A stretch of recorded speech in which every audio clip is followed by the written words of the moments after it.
I start with fresh juiced corn and add to it butter from Europe. I find that the higher butterfat content really helps with this dish. This butter sauce is truly unctuous. It's got a wonderful mouthfeel.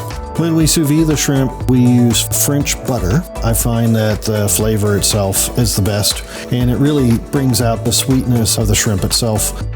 I will plate this dish with 3 or 4 spoonfuls of the corn butter, a little puff of fried corn silk, and then a little tiny bouquet of micro celery right in the center.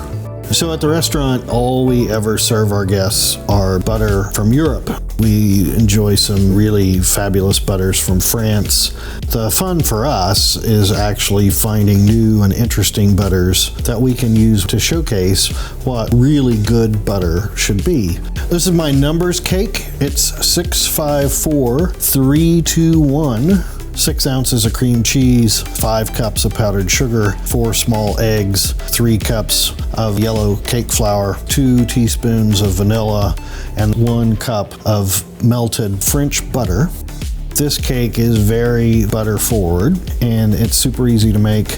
I started cooking French at a very young age, and so I grew up with butter. It's hard to beat. Really good, high butter fat butter from Europe.